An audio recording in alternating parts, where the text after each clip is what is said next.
মেহেরপুর সদর উপজেলার রাজনগর গ্রাম থেকে অজ্ঞাত এক ব্যক্তির অর্ধগলিত মরদেহ উদ্ধার করছে পুলিশ।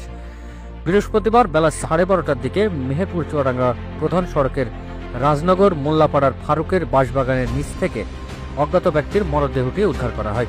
তবে মরদেহের পরিচয় এখনও শনাক্ত করা যায়নি।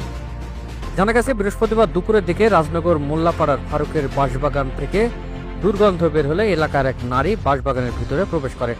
এ সময় বাগানের ভিতরে একটি ঝোপের মধ্যে অর্ধগলিত মরদেহ পড়ে থাকতে দেখে আশেপাশের লোকজনকে খবর দেয়। পরে পুলিশে খবর দেওয়া হলে মেহেরপুর সদর থানা পুলিশ ঘটনাস্থলে পৌঁছে মরদেহটি উদ্ধার করে। পুলিশ জানায়, নিহত ব্যক্তির পরিচয় এখনও শনাক্ত করা যায়নি। মরদেহটি উদ্ধার করে ময়নাতদন্তের জন্য মেহেরপুর জেনারেল হাসপাতাল মর্গে প্রেরণের প্রস্তুতি চলছে।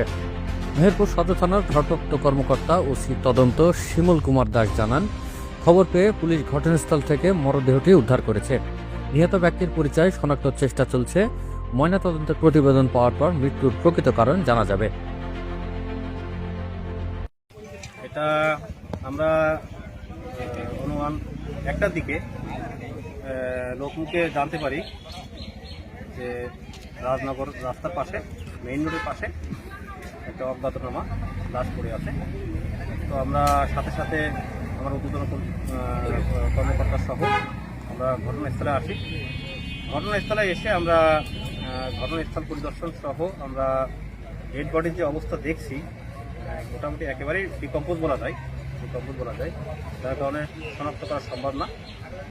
এটা আসলে এখনো পর্যন্ত অজ্ঞাতনামাই বলা যায়। ডেড বডির যে অবস্থা আপনারাও দেখছেন, ডেড বডির যে অবস্থা, শরীরে কোনো আঘাতের চিহ্ন আছে কিনা এ বিশেষজ্ঞ ছাড়া, ডাক্তার ছাড়া বলতে হবে না। হাত আমাদের এক্সপার্ট, সিআরডি এক্সপার্ট দিয়ে যে আমরা কাজ পাবো, হাতের যে ফিঙ্গারপ্রিন্ট সেটাও সম্ভব না, সেটাও নষ্ট হয়ে গেছে, পুরো ডিকম্পোজ হয়ে গেছে। এটা তদন্ত সবাইকে বলা যাবে।